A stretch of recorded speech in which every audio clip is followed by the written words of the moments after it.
Study of living organisms, ठीक है। Bio means life, logos means study, है ना। Study of living organisms called biology, ठीक है। बायोलॉजी में बहुत सारा जूलॉजी है, बॉटनी है, अगर क्लासिफिकेशन किया तो okay.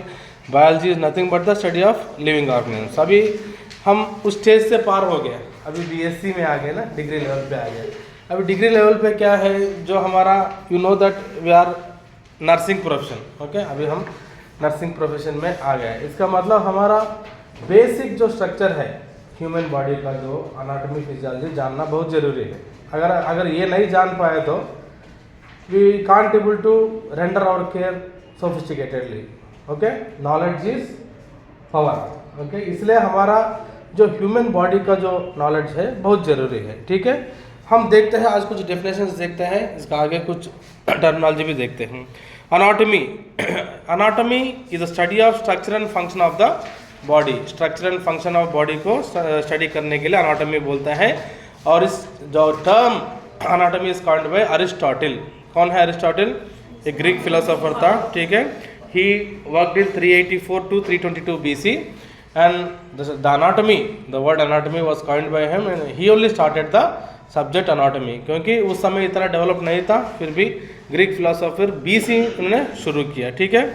Next, human anatomy was taught in Greece by Hippocrates. इसका भी याद रखना, सिर्फ ये दोनों ये नाम याद रखना। Aristotle 384 to 322 BC and second person is Hippocrates in Egypt. He taught the anatomy, he was 460 to 377 BC, ठीक है। अनाटॉमी पढ़ने से पहले इन दोनों का नाम याद रखना जरूरी है। एक तो अरिस्टोटल है, दूसरा हिपोक्रेटिस है। Aristotle is the Greek scholar, Hippocrates भी इजिप्ट में अपना अनाटॉमी पढ़ाते थे। उनका तो 384 to 320 BC था और इनका जो हिपोक्रेटिस का है 460 to 377 BC, ठीक है।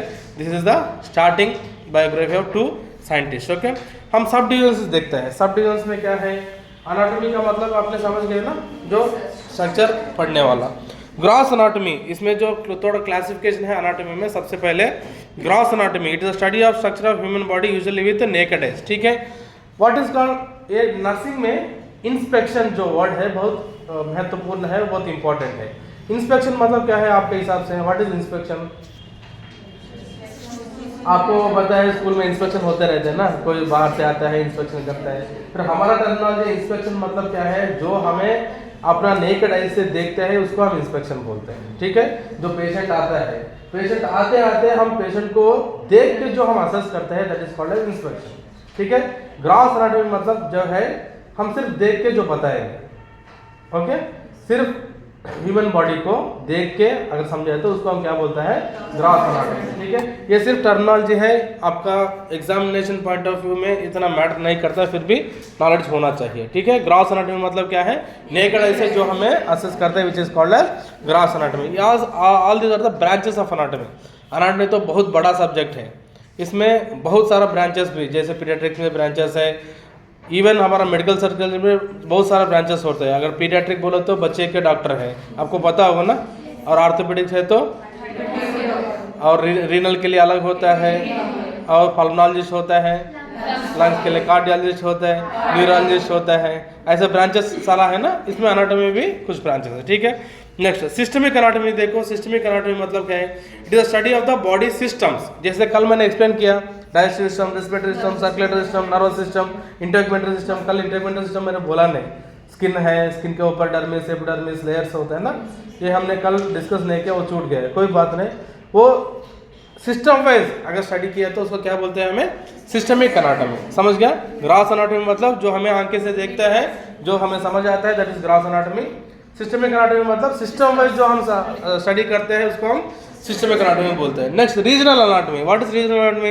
देखो हमारा बॉडी में बहुत सारा रीजन्स है, जैसे हेड, नेक एंड थोरैक्स, ये रीजन हो गया, एब्डोमेन एक रीजन हो गया, ठीक है। नीचे पेल्विक रीजन एक हो गया, ठीक है।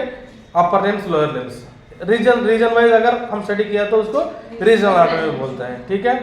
और कितना लोगों को याद है, कल हमने कुछ क्लासिफिकेशन दिया था, umbilicus, epigastric, hypogastric,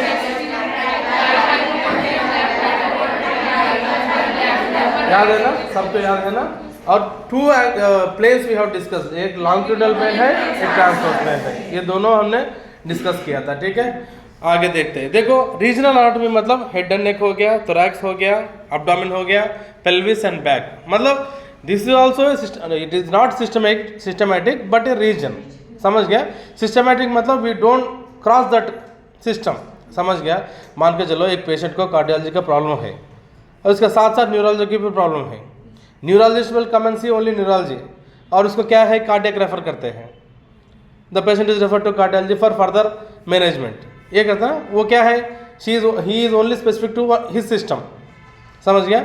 region wise में क्या है, इंटरडिसिप्लिनरी। इंटरडिसिप्लिनरी मतलब एक ऑर्गन है, मान के चलो लिवर का कुछ प्रॉब्लम है, लिवर के साथ पैंक्रियास भी इफेक्ट करता है, बाइल भी इफेक्ट करता है, और पूरा डाइजेशन इफेक्ट करता है। इसलिए एक रीजन को स्पेसिफिकली हम स्टडी किया तो क्या बोलते हैं हमें, regional anatomy. Next functional anatomy देखो, study of anatomy which provides correlation between the structure and function of various organs. देखो study of function, structure and function. मान के चलो heart is working, along with that lungs are also there. if lung is not functioning, heart का भी problem होता है। वो दोनों इंटररिलेटेड है ना। If heart is functioning fully then only lungs will have, अगर लंग्स उसको ऑक्सीजनेटेड ब्लड नहीं दिया तो हार्ट पंपिंग करना भी बेकार है। मतलब दोनों इंटररिलेटेड है ना स्ट्रक्चरल फंक्शन के हिसाब से। You know that because of our lungs heart को थोड़ा लेफ्ट साइड टिल्ट हो जाता है और साइज भी छोटा होता है, क्योंकि ये क्या है, एडजस्टमेंट, एक्लिमेटाइजेशन। समझ गया? बॉडी तो इतना है, दोनों में हार्ट और लंग्स को एडजस्ट करना ही पड़ेगा, और लिवर इधर है, पूरा body should be, organ should be adjusted. Okay, the study of interrelation is called as okay functional anatomy. Next developmental anatomy. What is developmental anatomy? आप इतना डेवलप हो गया बचपन से लेकर जब पैदा हुआ, लगभग 18 साल पार हो गया सबका ना, वोट राइट फॉर वोट सबको आगे होगा, कर दिया वोट पिछले बार, क्या होगा, तभी तो जीत गए सब। हाँ, अभी क्या है डेवलपमेंटल एनाटॉमी मतलब the stages of development. See what ever knowledge, what ever the sense, what ever the intelligence you have in your nursery, in your KG और इन योर फर्स्ट क्लास और second class is far differ from now, right? अभी जितना आपको knowledge बढ़ गया, जितना आपका growth and development हुआ है, not only in intelligence but also in height, weight etcetera, in all parameters you have increased, which is called as developmental anatomy। समझ गया? डेवलपमेंट मतलब स्टेजेस ऑफ डेवलपमेंट। एक्चुअली अब तो बच्चा पैदा होने के बाद तो वो अलग है, बच्चा अगर अंदर में भी है, इंट्रा यूट्राइन पीरियड से भी डेवलपमेंट हमें देखा जाता है ना। yesterday I told about what you call gestation period, 9 months and 7 days, LMP plus 9 months and 7 days। इस 280 दिन में बच्चे 36 to 40 वीक्स ऑफ जेस्टेशन में अंदर कैसे कैसे डेवलप होता है उसको भी स्टडी करने deals with the developmental anatomy. समझ गया? Even that is also development, even this is also development. Okay, but intrauterine development ज़्यादा मैटर्स करता है, क्योंकि बच्चे बाहर आए तो हमें पता चलता है इंडिविजुअल, ही और शी इज एन इंडिविजुअल और coming out of uterus. But in utero how can we assess? Only ultrasound is there. Through ultrasound we can see what are the organs are developing, whether the heart is started functioning or whether the brain is developed, any nerve, all these we can see only through ultrasound only, all X-ray, right? Scanning तो करते हैं ना, only through scanning only we can able to know. Even that is also comes under developmental anatomy. Okay, कौन सा month में कौन सा develop होगा, हार्ट रेट कब स्टार्ट होगा, और बाकी जो स्पाइनल डेवलपमेंट बहुत मैटर करता है। ठीक है, स्पाइन का डेवलपमेंट, अगर कोई डाउन सिंड्रोम है, क्लाइनफिल्टर सिंड्रोम है, ये सारा असेस कर सकता है ultrasound. Okay, that deals with the what you call developmental anatomy. इसमें क्या देखता है, यू नो अबाउट एमनियोसेंटेसिस, कभी सुना है? yes, 12वीं में सुना होगा ना। एमनियोसेंटेसिस क्या करते हैं, एमनियोटिक फ्लूइड को निकाल के उसको जेनेटिक, हाँ, किससे क्या पता चलता है, कोई जेनेटिक डिसऑर्डर से, जेनेटिक अबनॉर्मलिटी से वो पता चलता है। That also comes under developmental anatomy. Okay, एक पैथोलॉजी को हम देखते हैं, वो माइक्रोस्कोप में देखते हैं, नहीं तो जेनेटिक म्यूटेशंस कोई है वो देख सकते हैं। Okay, developmental anatomy. Next histology and cytology. What is histology? Okay, group of tissue, group of cells is called tissue, group of tissue is called ना। अब हिस्टोलॉजी मतलब क्या है, study of tissue and its related functions. Okay, देखो study of various body structures, organs, tissues and cells in greater deals with the help of the microscope. जो भी microscope में हम असेस कर सकते हैं उसको क्या बोलते हैं हमें, histology and cytology. Okay, next surface anatomy देखो, study of projection of internal body parts on the corresponding external surface area of the body, this helps in clinical relation with the normal and abnormal anatomy. मान के चलो किसी को cancer declare हो गया और abnormal growth हो रहा है, ठीक है। द स्टडी जो नॉर्मल ग्रोथ कितना होना है, अबनॉर्मल ग्रोथ कितना होना है, ये कंपेयर करके अगर स्टडी किया तो उसको क्या बोलते हैं, हमें सरफेस एनाटॉमी बोलते हैं, ओके। जो आंखें है इतना ही होना चाहिए, इससे ज़्यादा है तो वो अबनॉर्मलिटी है। एक्रोमेगली सुना है कभी? हाइपोथायराइडिज्म, किसी का थायराइड ज़्यादा है, T3 T4 लेवल ज़्यादा है तो, even you can see vitamin A deficiency है तो जाइजेंटिज्म, ड्वार्फिज्म, ये सब क्या है, अबनॉर्मलिटीज है। When you compare with normal people there will be some abnormality, उसको हम स्टडी करने तो उसको क्या बोलते हैं, हमें surface anatomy. Understood? The anatomy which we compare with the normal with abnormal is nothing but the surface anatomy. आगे देखो क्लिनिकल एनाटॉमी, इसको क्या है, क्लिनिकली रिलेट करना है, समझ गया। हमने माइक्रोस्कोप में एक सेल को निकाल के देखा है, ठीक है, नॉर्मल सेल को देखा है, यू नो ओनली नॉर्मल। अब नॉर्मल में जब देखे तो तभी पता चलता है ना क्या है। मान के चलो we are comparing to cells of two human beings, अलग अलग है, जिसको थोड़ा कैंसर स्टार्टिंग स्टेज में है, जिसको नॉर्मल है, दोनों को हमने कंपेयर किया, वो एपिथेलियम में डिफरेंस आ सकते हैं। इस कंडीशन में क्या है, you need to relate with the clinical, समझ गए, क्लिनिकली उनका क्या स्टेज, कौन सा स्टेज में है, okay, and how rapid it is growing, okay. What ever you do, मान के चलो किसी पेशेंट का टीबी है, TB how can you assess the TB, तो एक्सरे असेस कर सकते हैं। दूसरा क्या है, कफ, जो उनका बलगम निकलता है उसको लैब टेस्ट करेंगे, लैब टेस्ट में क्या दिखेगा, माइकोबैक्टीरियम ट्यूबरकुलोसिस दिखेगा, then we will confirm that he is having tuberculosis, he will be having rigorous cough होगा और वजन भी कम होगा, ये सब क्या है, मैटर्स करता है। When you relate this study with your clinical setup, समझ गए, क्लिनिकल सेटअप मतलब मान के चलो किसी का बुखार आया, नॉर्मल बुखार है तो हम पीसीएम दे के निपटाते हैं, फिर अगर बुखार कम नहीं हो रहा है तो क्या करना है, यू शुड लैब, माइक्रोस्कोप के लिए लैब को भेजते हैं ना, क्या करते हैं, वीडियर वायरल करते हैं, वायरल टेस्ट करते हैं, मलेरिया टेस्ट करते हैं, किस लिए करते हैं, क्योंकि वो कौन सा micro organism affecting this fever, you need to assess that, okay. This is called as correlation, okay. Clinical anatomy मतलब the emphasis, the structure and function of a part of our entire body in relation to the practice of medicine and other health related professions is called as clinical anatomy. Next coming to last one, comparative anatomy. इसमें क्या होता है, the study of structural variation between the other animals and human being. You know that human beings are closely related to the, okay, और आपका ये mammals, mammalian है ना, सब mammalian है।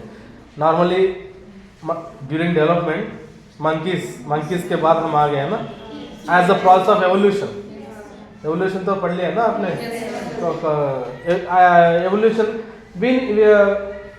We compare our bodies and our structures with the नीचे वाला या ऊपर वाला, ठीक है। एप्स में कैसे है, मैमेलिया में कैसे है, what is the development, okay. जिराफी का जो नेक इतना लंबा है, वो सर्वाइकल वर्टिब्रे बहुत लंबा हो गया, क्या कारण है, एवोल्यूशन वाला टॉपिक बोलते हैं ना, एवोल्यूशन में क्या रीज़न है, why we are able to stand with only 2 legs, मतलब during the evolution we started to walk only the 2 legs and we use these hands for some other work, okay, all these are the evolution. अभी हमें क्या देखना है, even we have primitive characters in our mother's womb, जैसे इंट्रायूटेरल period में 9 months जो 7 days में है, we can able to see the primitive characters. primitive characters होता है ना, webbed foot, web, ये कभी ये क्या frog का character है ना, frog is an amphibian, कभी we can able to reflect some of the primitive characters, वो हम देख सकते हैं। इसको सारा चेक करके असेस करने के लिए जो स्टडी होता है क्या है, कंपैरेटिव एनाटॉमी, ठीक है। We can able to compare the anatomies of the human beings with the other living organisms, is called comparing anatomy, okay. आगे देखते हैं फिजियोलॉजी, देखो ये सारा एनाटॉमी रिलेटेड है। फिजियोलॉजी देखो, physiology is a branch of science that deals with the various functions of living organisms and processes with regulate them, okay. Not only functions but regulation is also coming under physiology, समझ गया, functions के साथ regulation। मान के चलो pancreas है, pancreas का काम, लीवर का काम क्या है, वो ढंग से सिक्रेट कर रहा नहीं कर रहा है, you no insulin and glucagon, ये क्या सिक्रेट करते हैं, अल्फा सेल, ये सिक्रेट करने के बाद भी कंट्रोल भी होना है, based on the blood sugar level only insulin should be secreted, without blood sugar level वो अपने आप सेक्रेट किया तो अबनॉर्मलिटी है, अगर सेक्रेट नहीं हुआ तो भी अबनॉर्मलिटी है, सेक्रेट ज़्यादा किए तो भी अबनॉर्मलिटी ना, बोथ आर अबनॉर्मलिटीज है ना। उसके बारे में स्टडी करने हैं, is nothing but the physiology. इसमें भी क्लासिफिकेशन है, देखो ये बहुत क्या है, लाइट है आज क्लास जो है ना, सिर्फ टर्मिनोलॉजी देख रहे हैं, ठीक है। फिजियोलॉजी देखो, neuro muscular physiology, neuro muscular मतलब मसल्स और नर्व्स के बारे में जो हम स्टडी करते हैं, that is called neuro muscular, क्योंकि muscles will be functioning only upon the order of the neurons.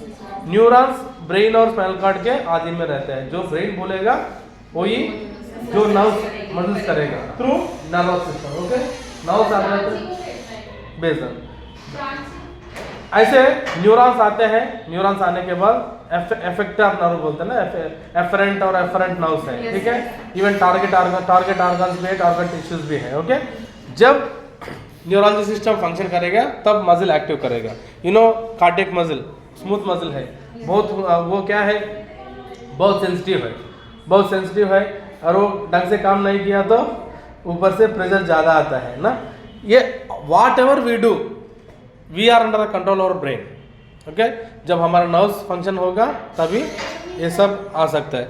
Next respiratory physiology, what is respiratory physiology, ढंग से बंद कर दो दरवाजा। रेस्पिरेटरी फिजियोलॉजी मतलब क्या है, जो हमारा ब्रीथिंग है, इंस्पिरेशन हो एक्सपिरेशन हो, और ये सभी how it is affecting with our diseases, okay. Some will be having chronic smoker, मान के चलो, you know about acute and chronic ना, अक्यूट में ऑनसेट है, क्रॉनिक मतलब बहुत लंबा समय से वो स्मोकिंग कर रहा है, उसके लिए लंग्स का खराब हो जाता है, लंग्स का कलर वैसे पेल कलर होना चाहिए, पिंकिश कलर होना चाहिए, इसके वजह से ब्लैकिश और ब्राउनिश कलर बन जाते हैं, ठीक है। और इसमें क्या है, कंपेयर करना, इधर देखो रेस्पिरेटरी फिजियोलॉजी मतलब ये जो फंक्शन किस लिए रुकावट है, why they are not able to function properly, why the lungs are not able to function properly, क्या रीजन है। ये पोल्यूशन भी एक रीजन हो सकता है, आजकल बोल है ना पोल्यूशन से लंग्स खराब हो रहा है, ये सब है ना, ये this is nothing but the respiratory physiology which is dealing with respiration. Next cardiovascular physiology, इसमें क्या है, हार्ट का function, how it is affecting, how your diet is affecting in the functioning of the heart, okay.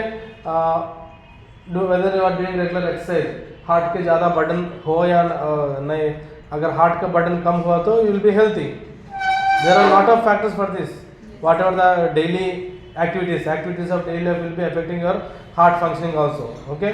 At least 1 hour you should be walking, the minimum जो criteria अगर follow किया तो heart will be safe. Even the diet which you follow, fatty rich अगर लिया तो क्या है, blockage होने का ज़्यादा चांस है। ये सब पढ़ने के लिए कार्डियो वास्कुलर फिजियोलॉजी होता है। Next physiology of excretory system, I don't think excretory में क्या है, कल हमने डिस्कस किया था ना, रीनल होता है, किडनीज में एक्सक्रीटर फंक्शन करते हैं, ठीक है। वो हम जो उसका फंक्शन अगर डिस्कस किया तो वो एक्सक्रीटर है। नेक्स्ट डाइजेशन एंड मेटाबॉलिज्म, कल हमने बहुत पॉइंट्स बोला डाइजेशन के बारे में, ये अल्कलाइन काइल है, कायम है, और आगे जाते जाते कैसे सक्का सेंट्रिकस याद है, what is succus entericus, internal juice, okay, वो अल्कलाइन होता है, उसमें भी डाइजेशन में काम करता है, ठीक है। All these the study of all these components is called as digestion and metabolism. Next immunology, what is immunology, immune system का मतलब क्या है, डिफेंसिव ना, if any foreign body of any micro organism affecting us, the body defence system is not immune system, okay. The antigens जो बाहर से आता है उसका हम क्या बोलते हैं, एंटीजेंस बोलते हैं, जो हमारा बॉडी प्रोड्यूस करेगा वो एंटीबॉडीज है, एंटीजेंस के खिलाफ एंटीबॉडी हमारा बॉडी प्रोडक्शन करेगा, this is nothing but the immune system. We have B lymphocytes, C lymphocytes, okay, all this will be acting against the antigens, then antigen antibody complex बन जाता है, जिसकी वजह से हमारा इम्यूनिटी बढ़ जाता है। आपको हेपेटाइटिस बी वैक्सीनेशन भी डालने के लिए बोले ना, किस लिए बोलता है, क्योंकि हेपेटाइटिस बी वैक्सीन आपके लिए काम करेगा, अगर if you are expose to that virus the immune system will be activated, then you will get what resistance on hepatitis B. Next endocrinology, अभी तो बहुत सारा डिस्कस किया endocrinology में ना, pancreas, liver, gall bladder, endocrine system में बहुत सारा हार्मोन्स है जिसकी वजह से हमारा बॉडी का इफेक्ट पड़ेगा, जैसे थायराइड के लिए अभी मैंने एग्जांपल दिया है, ओके। तो the study of all this endocrine glands as well as the secretions is called as endocrinology, ठीक है। अभी जो एनाटॉमिकल पोजीशन कल मैंने बताया, व्हाट इज एनाटॉमिकल पोजीशन, हम पोजीशंस देख रहे हैं अभी, this is anatomical position, okay. फिर भी देखो, a person in anatomical position standing erect और lying supine with the head eyes toes directed forward. ये तीनों वर्ड आना चाहिए। क्या क्या है? Head, eyes and toes directed forward. Okay, head, eyes and toes directed forward. Okay, और क्या है? The upper limbs by the sides with the palms facing anteriorly. ठीक है, जो पोजीशन मैंने कल दिखाया that is called as anatomical position. Anatomical position में अपना आंखें, अपना पैर और अपना ये सारा सीधा होना चाहिए। Even the palm should be anterior side. Okay, सामने दिखना चाहिए। और वेदर इट में बी लाइंग पोजीशन और standing position, position is this. Okay, next other position देखते हैं। Supine position. What is supine position? देखो, सुपाइन याद रखना, इसमें एक वर्ड बताता हूँ, वैसे याद कर सकते हैं। सुपाइन मतलब स्काई के तरफ अगर आंखें देखें तो दैट इज सुपाइन पोजीशन। उसका देखते हैं क्या है। देखो, the person lie straight on the back with face directed upwards. I am repeating once again, a person lying straight on the back with face directed upwards. Okay, a person lying with the face upwards, facing upwards is nothing but the supine position. याद है supine मतलब क्या है? Okay, next prone position. देखो, इसका उल्टा है। Prone मतलब क्या है? Person lying straight on the abdomen and face is directed downwards. ठीक है, abdomen is lying downward, person lying straight on the abdomen and face is directed downwards. दोनों हिंट रखना, फेस अपवर्ड्स है तो सुपाइन पोजीशन है, face downwards है तो prone position है। ठीक है, बाकी ऑर्गन्स ऐसे ही होना चाहिए। एनाटॉमिकल पोजीशन तो मैंने बोला है ना, if the person is lying in anatomical position it is nothing but क्या है? Supine position. If the person is lying in a anatomical position, अगर ये उल्टा हो गए तो प्रोन पोजीशन है। Abdomen will be touching the floor and eyes will be facing downward which is called as prone position. दोनों याद है ना? Supine position, prone position. Supine position में ये जो फेस है, आईज है, will be facing upwards. Okay, lying तो वेंट्रल से डॉर्सल साइड है, अगर ऐसे उल्टा है तो प्रोन। ठीक है, हम अभी कभी आपसे ये नहीं पूछेंगे, क्यों? सिर्फ ये पूछेंगे patient is in supine position और प्रोन पोजीशन। समझ गया? हम ऐसे नहीं बोलेंगे मुंह ऊपर रखा है नीचे रखा, ये ले टर्मिनोलॉजी होता है। इसलिए हमको पहले बता रहा है सुपाइन, प्रोन। इसका मतलब क्या है? लास्ट तक आपको याद रखना है। सुपाइन पोजीशन मतलब प्रोन मतलब नीचे। ठीक है, बेसिक टर्मिनोलॉजी। ठीक है, नेक्स्ट लिथोटमी पोजीशन। इस पोजीशन जो है जिसमें जेनिटल ऑर्गन्स को सर्जरी किसी का करना है, ठीक है, वो इस पोजीशन में कर सकते हैं। देखो, person lying supine with hips and knee semi flix, thighs abducted and feet strapped in position. ठीक है, किसी का क्या है? डिलीवरी तो लिथोटमी में कर सकते हैं। ठीक है, डिलीवरी पोजीशन भी बोल सकते हैं लिथोटमी। नॉर्मली क्या है ना, जेनिटल ऑर्गन्स के लिए कुछ सर्जरी करना है या कुछ करना है तो वो निकाल सकते हैं। ठीक है, this is the lithotomic position. I am repeating the lithotomic position. Person lies supine, supine याद है ना? Supine. Okay, with hips and knees semi flex. ठीक है, hips and knees are semi flex, thighs abducted and feet strapped in position. Okay, this is called as lithotomic position. Delivery position भी बोल सकते हैं इसको। ठीक है, आगे देखो application part. application part याद रखना, whatever the positions we are learning, application बहुत important है। ओके, application देखो, supine position किस किस का in what stage we can use the supine position?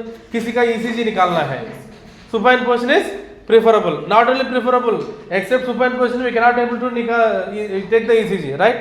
ECG कैसे करते हैं? कभी देखा है? कभी देखा? नहीं देखा? ठीक है, मतलब उल्टा लटका के देते हैं या ऐसे? वो तो पता है ना। I am just asking the position. Okay, only in supine position will keep the leads here. L1 से लेकर 7 तक होगा, C7 तक होगा, और यहाँ पे। ठीक है, 12 lead ECG। ठीक है, that can be taken in supine position. Just an example, supine position में बहुत सारा कर सकते हैं। ओनली हमारा जो मेडिकल टर्मिनोलॉजी में बता रहा है, ECG, जनरल फिजिशियन एग्जामिनेशन, किसी को एग्जामिनेशन करना है तो ऐसे सुपाइन पोजीशन में कर सकते हैं। Next lithotomy position, examination of the pelvic is of female and delivery of baby, urinary catheter insertion. किसी का यूरिनरी प्रॉब्लम है, यूरिनरी रिटेंशन है, यूरिन नहीं आ रहा है, उसको लिए कैथेटर लगाना है। You know catheter? जिसके you don't know catheter but I am telling urinary catheter means किसी को अगर यूरिन प्रॉब्लम है, यूरिन बाहर नहीं आ रहा है, नहीं तो किसी पेशेंट ओटी जा रहा है, ओटी में अपने आप यूरिन पास करना अलाउ नहीं है ना, वो बहुत सारा सर्जरी के लिए डिस्टर्बेंस होता है, इसलिए क्या करता है कैथेटर लगाता है। कैथेटर लगाने के बाद यूरिन अपने आप इसमें बैग में इकट्ठे होता है और वो बाद में डिस्कार्ड कर सकते हैं। Okay, that is the Foley's catheter बोलते हैं, याद रखना फोलिस कैथेटर। जब अगर क्लिनिकल्स में जाओगे मैं दिखा दूंगा फोलिस कैथेटर कैसे लगाता है क्या है। ठीक है, आगे देखो नेक्स्ट एनाटॉमिकल प्लेन्स का नहीं ट्रेंडलबर्ग पेशेंट इन शॉक। ट्रेंडलबर्ग देखो इसमें ट्रेंडलबर्ग दिया हाँ, थोड़ा ना ये एलिवेटेड पोर्शन होता है स्लैंटिंग में, मेरा किताब में ट्रेंडलबर्ग नहीं दिया है,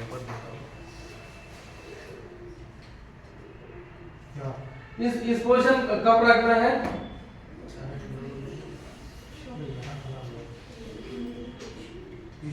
किसी का शॉक में है तो ट्रेंडलबर्ग पोजीशन में रख सकता है क्योंकि नीचे पैर तक ब्लड सप्लाई नहीं जाता है। ठीक है, इसलिए थोड़ा एलिवेटेड पोजीशन में रखता है ट्रेंडलबर्ग पोजीशन में। ठीक है, नॉर्मली अभी भी पोजीशंस है 90 डिग्रीज 45 डिग्रीज। ठीक है, वो पोजीशंस बाद में रेस्पिरेटरी सिस्टम में हम देखेंगे, कुछ पोजीशंस ऐसे हैं पोलर सेमी पोलर पोजीशंस है। ठीक है, नेक्स्ट साइड लाइंग पोजीशन देखो, insertion of rectal suppository enema. Side lying मतलब जनरली इसमें दो है, left lateral position right lateral position, समझ गया।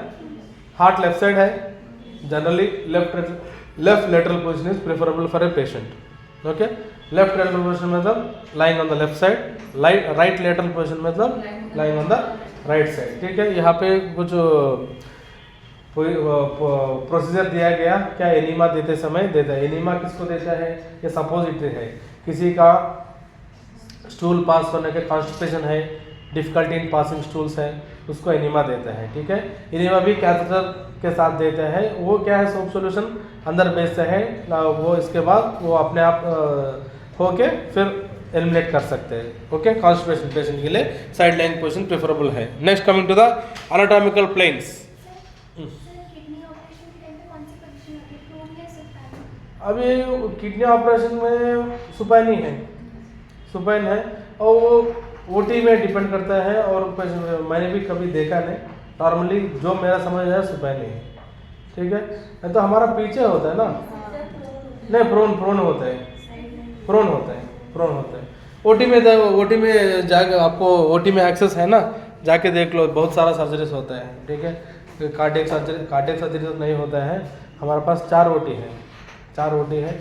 एक बार देखना, मुझे भी कंफर्म नहीं है, मैं देख के बताऊंगा क्योंकि हमें भी इतना ओटी सर्जरीज अटेंड नहीं किया। ओके, हमें सिर्फ वार्ड में ज़्यादा इस्तेमाल करता है, प्रोन सुपाइन पोजीशंस है ना, वार्ड का पेशेंट के हिसाब से ज़्यादा देखता है। ओटी में क्या पोजीशन है एक बार देखना पड़ेगा। ठीक है, नेक्स्ट आगे देखो, प्लेन्स है। Anatomical description also based on 4 imaginary planes that pass through body in anatomical position. सबसे पहले क्या है, मीडियन प्लेन। कल मैंने बोला which is a longitudinal plane, a line which is passing through umbilicus and genital organs, और यहाँ पे हर चीज़ के लिए आधा आधा किया तो उसको क्या बोलते हैं, medial plane. Okay, longitudinal, it is longitudinal axis में ईच एंड एवरी ऑर्गन में भी। ये भी देखो, अंदर ऑर्गन्स तो हाफ नहीं होगा, सिर्फ बाहर हम देख रहे हैं, समझ गया, क्योंकि अंदर तो हार्ट थोड़ा साइड में है, कम से कम लंग्स तो आधा हो सकता है, वो भी परफेक्टली आधा नहीं होगा, समझ गया। लिवर एक तरफ है, स्टमक एक तरफ है, सिर्फ बाहर के जो imaginary line which is drawn like this in a longitudinal plane making it 2 halfs is called as median plane. Okay, next second देखो, सैजिटल प्लेन। सैजिटल प्लेन का मतलब है, यहाँ पे आपको डायग्राम दिया गया है, देखो सैजिटल प्लेन का डायग्राम दिया गया, देखो ऐसे ही ये सैजिटल प्लेन है, ये मीडियन लाइन से थोड़ा बगल में, मतलब एक ही प्लेन में मान के चलो ये मीडियन लाइन है, सिर्फ थोड़ा बगल में अगर लाइन लिया तो उसको सैजिटल बोलते हैं। Sagittal also called as median line, but median line बड़ा सैजिटल लाइन को हम मीडियन लाइन बोलते हैं। मान के चलो आपका लैटिट्यूड्स लॉन्गिट्यूड्स हैं। Okay, longest latitude is basic है, ज्योग्राफी पढ़ के आया होगा ना, लैटिट्यूड्स है, वो तो लैटिट्यूड्स लॉन्गिट्यूड्स मतलब क्या है, आंसर आ गया ना, लॉन्गेस्ट लैटिट्यूड इज इक्वेटर और लॉन्गेस्ट लॉन्गिट्यूड ग्रीनविच। ओके, फिर लैटिट्यूड तो आपने बोला है इक्वेटर इज द लॉन्गेस्ट ना, तो इक्वेटर को मैं इसको कंपेयर कर रहा हूँ मीडियन लाइन को, क्योंकि बड़ा है, इससे बगल में भी लाइन्स होता है, उसको क्या बोलते हैं, सैजिटल लाइन। अंडरस्टूड? मैं एग्जांपल इक्वेटर को इसलिए दिया है, इक्वेटर ग्लोब के बीच में होता है ना और बड़ा होता है, बड़ा वाला मीडियन लाइन मान के चलो, मीडियन वाला का बगल में भी लाइन्स होता है जिसको हम क्या बोलते हैं, सैजिटल लाइन। ओके, नेक्स्ट देखो, these are sagittal lines are parallel to the, पहले मीडियन प्लेन देखो, this is an imaginary vertical plane passing longitudinally through the body from the back dividing into right and left half. ठीक है, जो median line है अगर ऐसे mark किया तो राइट एंड लेफ्ट हाफ में डिवाइड हो सकता है मीडियन लाइन। ओके, सैजिटल में देखो, these are parallel to the median line. Okay, ऐसे मीडियन लाइन है, थोड़ा बगल में लाइन और एक लाइन, जैसे इक्वेटर याद करना है तो कैसे भी मैंने एग्जांपल दिया उससे। ठीक है, they are named after the sagittal suture of the skull. The sagittal plane that passes the middle line can be mid sagittal line. The sagittal plane which does not pass the centre but passes parallel to mid sagittal line is called as para sagittal line. ठीक है, ये तो हो रहा है, कल से ना मैं आने से पहले इसको ऑन करके रखो, आज ऑन नहीं किया। ठीक है, मान के चलो एक इंडिविजुअल है, बीच में लिया तो उसको सैजिटल लाइन भी बोल सकते हैं, मिडिल लाइन भी बोल सकते हैं। बड़ा sagittal line is a middle line. हो गया, हमने 3-4 लाइन ड्रॉ किया, एक लाइन तो मिडिल हो गया, दूसरा क्या है, सैजिटल लाइन है, और उसके साथ साथ बहुत सारे लाइन्स होते हैं ना, वो सबको हम क्या बोलते हैं, पैरा सैजिटल लाइन, क्योंकि पैरेलल रहते हैं इसलिए क्या बोलते हैं, पैरा सैजिटल लाइन। ओके, बड़ा sagittal line is middle line, उसके बगल में जो लाइन्स है सारा पैरा सैजिटल लाइन्स। समझ गया ना? अभी डायग्राम दिखाने की जरूरत नहीं है ना, इसमें है डायग्राम भी चाहिए तो देखो। ठीक है, नेक्स्ट क्या है, करोनल प्लेन। ये देखो यहाँ पे क्या है, वी हैव करोनल सूचर्स हियर। ये तो क्या है, स्कल है ना, skull is made up of bones, covers है, कवरिंग है। ठीक है, विल डिस्कस ऑक्सीपिटल बोन कौन सा है, पेरिटल बोन कौन सा है, स्कल में कितना सूचर्स होता है, लैम्ब्डाइड सूचर, करोनल सूचर। यहाँ पे करोनल सूचर होता है, ये दोनों एक डिवीजन लाइन इधर आएगा, यहाँ से एक डिवाइड लाएगा, ये करोनल सूचर है। ठीक है, डायग्राम में बाद में देखना। ठीक है, ओके, और यहाँ पे से जो ऐसे काटने वाला क्या है, करोनल प्लेन है। देखो हमें बता रहा है, this are imaginary vertical plane passing through the body at right angles of the medial plane. मान के चलो ये मीडियल प्लेन है, ये मीडियल प्लेन है ना मेरा, इसके बिल्कुल राइट एंगल ऐसे 90 डिग्रीज। ठीक है, this line, this line, this line is middle line, this line is coronal line. समझ गया? Now you need to differentiate ना, सैजिटल लाइन क्या है, पैरा सैजिटल लाइन क्या है, मिडिल लाइन क्या है, अभी करोनल लाइन क्या है। ठीक है, coronal plane. Okay, all these are the vertical planes only. मैं ऊपर से नीचे तक बता रहे हैं ना, हॉरिजॉन्टल इसमें नहीं है अभी। ठीक है, आगे देखते हैं। These are imaginary vertical planes passing through the body at right angles to the middle plane dividing into anterior and posterior। समझ गया? जो हमारा करोनल लाइन है क्या करते हैं, एंटीरियर को और पोस्टीरियर को आधा आधा डिवाइड कर सकते हैं। अगर मीडियल लाइन है तो इधर से इधर, करोनल है तो इधर से इधर। समझ गया? ऐसे डिवाइड करने वाला, ऐसे डिवाइड करने वाला, अलग अलग है ना। ओके,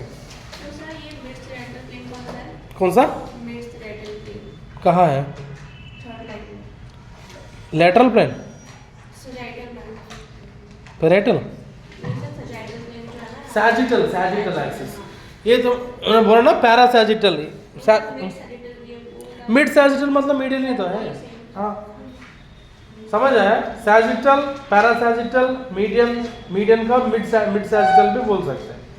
सैजिटल में लॉन्गिट्यूडनल लाइन है, ठीक है, और इसमें पैरा सैजिटल है, बगल में जो लाइन्स आता है वो सारा पैरा सैजिटल में आता है। मिड सैजिटल मतलब मीडियन लाइन, बड़ा वाला। ठीक है, आगे देखो, देखो median line will be dividing body into 2 halves. Even coronal line also divides the body into 2 halves this side. समझ गए? एंटीरियरली पोस्टीरियर, ये इसमें left side right side. Done. Next, now आता है अभी हॉरिजॉन्टल प्लेन्स में। 10 बज गया, फिर भी देखता हूँ। हॉरिजॉन्टल प्लेन मतलब ट्रांसवर्स, कल बोला था ना मैंने। देखो, These are the imaginary planes passing through the body at right angles to both the median and coronal planes. They are parallel to horizon. ठीक है? A horizontal plane divides the body into upper half and lower half. समझ गया? ऐसे काटना है, ऊपर नीचे अलग अलग हो गया. ठीक है? हमें 3 देखा है, मीडियन, करोनल, अभी आधा, अपर हाफ, लोअर हाफ. ठीक है? ठीक है? अभी 3 डिवीजन हो गया. एक तो आगे पीछे, राइट एंड लेफ्ट, अभी हो गया ना. आगे देखते हैं और कुछ टर्मिनोलॉजी है, सिर्फ ये 5 बोल के मैं बंद करूंगा, देखना. ये अप्लाइड एनाटॉमी देखो.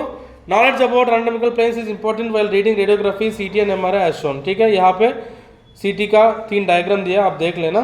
Various terms are used to describe the relationship of body parts of the body in anatomical position. ये देखो यहाँ पे टेबल है, और एक बार मैं बताता हूँ. सुपीरियर मतलब क्या है, कल भी बोला मैंने, जो हेड वाला साइड को हम क्या बोलते हैं, सुपीरियर. ठीक है? Nearer to the head. Example the lungs is superior to the diaphragm. ये मैंने कल भी बोला है, आपका बाउंड्रीज बहुत जरूरी है. बाउंड्रीज ना अगल बगल में क्या है वो देखना बहुत जरूरी है. नेक्स्ट, इन्फीरियर मतलब caudal side towards the tail side. Tail side जो हम क्या बोलते हैं, इन्फीरियर. ठीक है? The stomach is inferior to the heart. ये स्टेटमेंट सही है ना. Stomach is inferior to the heart. Heart इधर है, स्टमक नीचे है. Stomach is inferior to the heart. ठीक है? Next, anterior. Anterior also called as, कई बार क्या होता है ना, एंटीरियर वेंट्रल एक ही होता है. मान के चलो ऐसे काट दिया तो ये एंटीरियर है, हम इसको वेंट्रल भी बोल सकते हैं ना. बट नॉट ऑल टाइम्स, ये भी याद रखना. हर बार एंटीरियर वेंट्रल ही नहीं होता है ना. अभी हम ट्रांसवर्स में ऊपर वाला हिस्सा को हम एंटीरियर तो बोल सकते हैं, वेंट्रल नहीं बोल सकते ना. समझ गया? सिर्फ ऐसे काटे तो एंटीरियर पोस्टीरियर हो गया, वेंट्रल डोर्सल हो गया. फिर हर बार ये लाइन एप्लीकेबल नहीं है, याद रखना. ठीक है? आगे देखो, एंटीरियर हो गया. नेक्स्ट, पोस्टीरियर हो गया, near to the back. Back में जो नियर है उसको पोस्टीरियर बोलता है. मीडियन का मतलब near to the median plane. Heart is median to the lung. ठीक है? हार्ट लंग के बीच में है. नेक्स्ट, लेटरल देखो, ये away from the median plane. Median plane से जो अवे जाता है उसको क्या बोलता है, lateral. Next, proximal, near to the trunk और point of origin. What is proximal? Near to the trunk, जो मीडियन लाइन के पास होता है उसको क्या बोलते हैं, प्रॉक्सिमल. दूर है तो डिस्टल. समझ गया? प्रॉक्सिमल मतलब near to the median line. Median line मतलब समझ गया ना. मीडियन लाइन से पास है तो प्रॉक्सिमल, दूर है तो ओके. नेक्स्ट क्या है, सुपरफिशियल मतलब ऊपर. जैसे मैंने स्किन का लेयर्स बोला ना, एपिडर्मिस, डर्मिस, मसलर, सबसे ऊपर वाला मतलब superficial. We have veins on the superficial area. Done. कभी आईवी लाइन आपको लगाना. What is IV line? Intravenous line. Saline लगाते हैं ना कभी पेशेंट को. ओके? वो सुपरफिशियली हमें क्या मिलता है, वेन्स मिलता है. Arteries are situated deeper. समझ गया? When you use terminology superficial मतलब सरफेस वाला, ऊपर. ओके? जो डीप है वो सुपरफिशियल नहीं है, डीपर है. Okay? Just only to compare, deeper कौन सा है, ऊपर कौन सा है, इस पे कंपेयर करने के लिए ये दोनों जरूरत है. ठीक है? नेक्स्ट, डीप देखो, farther from surface. Next, external, internal. External मतलब क्या है, टुवर्ड्स द एक्सटीरियर. इंटरनल मतलब टुवर्ड्स द इंटीरियर. ठीक है? I think now I am closing my class. 10:05 हो गया. 10 बजे तक ये 9 to 10 होते हैं ना. मीडियन ये है, सैजिटल भी यही है. नहीं उसी लाइन, हाँ उसी पैरेलल में जो आता है ना उसी को सैजिटल बोलते हैं. डिफरेंस कुछ नहीं है, दोनों एक ही है. और बड़ा सैजिटल लाइन है उसको मीडियन लाइन बोलते हैं. जो इक्वेटर का एग्जांपल किस लिए बोला मैंने, longest latitude is the equator. मैंने बोला ना, फिर इक्वेटर के बगल में भी लैटिट्यूड्स है, फिर उसको इक्वेटर नहीं बोल सकते ना. ऐसे है median line also he sagittal line. और सैजिटल लाइन से जो बगल वाला लाइन सारा पैरा सैजिटल लाइन है. और ये मीडियन लाइन ही सिर्फ हाफ डिवाइड करते हैं, सैजिटल लाइन आधा डिवाइड नहीं करते. ओके? हाँ नहीं, even median line is also a sagittal line, but बड़ा sagittal line. Okay? The longest sagittal line is the median line. Okay? Remaining all the sagittal lines है. इसके पैरेलल में जो भी जाता है उसको हम सैजिटल लाइन बोलते हैं. वो मीडियन लाइन है, डिवाइड करते हैं. ठीक है? हाँ इंटरनली नहीं करते हैं, सिर्फ हमारा कोरोनल सूचर के हिसाब से हम देखते हैं। यहाँ पे जो है ना कोरोनल सूचर है, इसके हिसाब से वो ऐसे डिवाइड है, एंटीरियरली पोस्टीरियरली। अंदर वाला बॉडी तो आधा नहीं होगा ना, कभी कभी किडनी पीछे हो रह जाता है।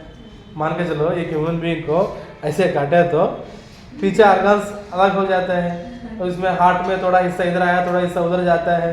एब्डोमेन भी अगर किसी का बड़ा है तो थोड़ा इस तरफ आ सकता है वेंट्रल से, नहीं तो पीछे आता है, पता नहीं है ना इसमें। हाँ ओके, आई एम क्लोजिंग। ठीक है, आपका जैसे